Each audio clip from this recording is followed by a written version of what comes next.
روزے دار کتنا ہی اہتمام کرے، روزہ کے دوران کچھ نہ کچھ کوتاہی ہو ہی جاتی ہے۔ کھانے پینے اور روزہ توڑنے والی باتوں سے بچنا تو آسان ہے، لیکن لغو کلام، فضول مصروفیات اور نامناسب گفتگو سے مکمل احتراز نہیں ہو پاتا۔ اس لیے اس طرح کی کوتاہیوں کی تلافی کے لیے شریعت میں رمضان مبارک کے ختم پر صدقۃ الفطر کے نام سے گویا کی روزوں کی زکوٰۃ الگ سے واجب قرار دی ہے۔ چنانچہ حضرت عبداللہ ابن عمر رضی اللہ عنہ سے مروی ہے بخاری شریف میں کہ رسول اللہ صلی اللہ علیہ وسلم نے فطر کی زکوٰۃ یعنی صدقہ فطر 1 صاع کھجور یا 1 صاع جو فرض قرار دی تھی، غلام، آزاد، مرد، عورت، چھوٹے اور بڑے تمام مسلمانوں پر۔ آپ صلی اللہ علیہ وسلم کا حکم تھا کہ نماز عید کے لیے جانے سے پہلے صدقہ ادا کر دیا جائے۔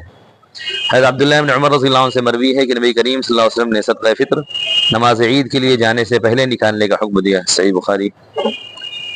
حضرت عبداللہ ابن عباس رضی اللہ عنہ کی روایت ہے ابو داؤد شریف میں کہ رسول اللہ صلی اللہ علیہ وسلم نے صدقہ فطر روزے دار کو لغو اور بیہودہ باتوں سے پاک کرنے کے لیے اور مسکینوں کے کھانے کے لیے فرض کیا ہے، لہذا جو اسے نماز سے پہلے ادا کرے گا تو یہ مقبول صدقہ ہوگا، اور جو اسے نماز کے بعد ادا کرے گا تو عام صدقات میں سے ایک صدقہ ہوگا۔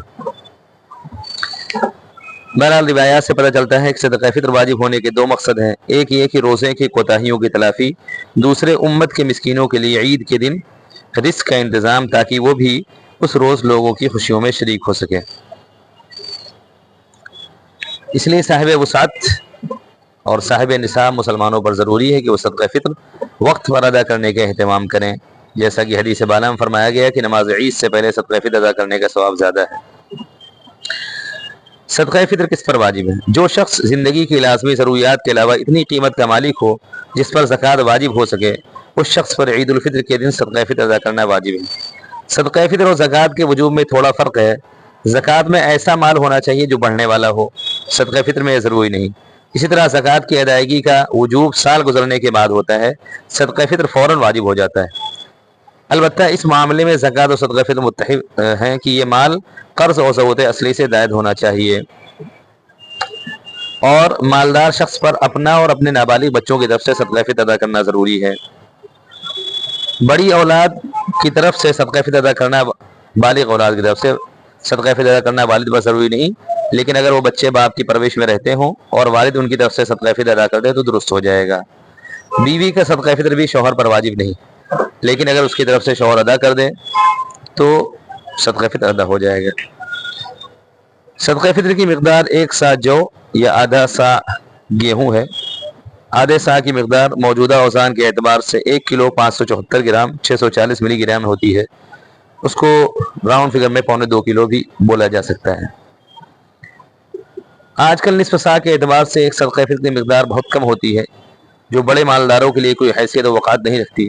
اس لیے بڑے پیسے والوں کو مشورہ دیا جاتا ہے کہ وہ زیادہ ثواب حاصل کرنے کے لیے آدھا صاع گیہوں کی قیمت لگانے کے بجائے 1 صاع یعنی تقریباً 3.5 کلو کھجور یا 3.5 کلو کشمش کا حساب لگائیں، اس میں ان کو ثواب زیادہ ملے گا اور غریبوں کو نفع زیادہ ہوگا۔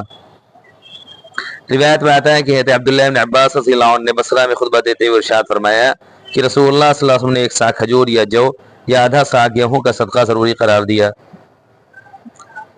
ایک بات کی اور وضاحت ضروری ہے کہ گھر میں کام کرنے والے ملازم یا دکان میں کام کرنے والے ملازم کی طرف سے صدقہ فطر ادا کرنا مالک پر ضروری نہیں ہے، بلکہ ان کا اپنا حساب ہے۔ اگر وہ خود صاحب نصاب ہوں گے تو ان کو اپنی طرف سے صدقہ فطر دینا ہوگا۔ صدقہ فطر کا مستحق وہ لوگ ہوں گے، صدقہ فطر کے مستحق جو زکوٰۃ کے مستحق ہوں، اس لیے جن کو زکوٰۃ دیں انہی کو صدقہ فطر بھی دے سکتے ہیں۔ اور بہتر یہ ہے کہ ایک صدقہ فطر ایک غریب کو دیں تاکہ کم سے کم اس کے لیے کچھ کھانے کا انتظام ہو جائے۔ الگ الگ دیں گے تو پھر ظاہر ہے وہ تو بہت تھوڑا ہوگا، اس سے کیا ہو سکتا ہے۔ اور کوشش کر کے عید کی نماز میں جانے سے پہلے صدقہ فطر ہر حال میں ادا کر دے۔ اگر کسی نے نہیں ادا کر دیا ہو اس وقت تک عید کی نماز تک، تو عید کی نماز کے بعد بھی وہ ادا کر سکتا ہے، واجب ہے اس کے اوپر ادا کرنا اگر وہ صاحب نصاب ہو۔ واللہ سبحانہ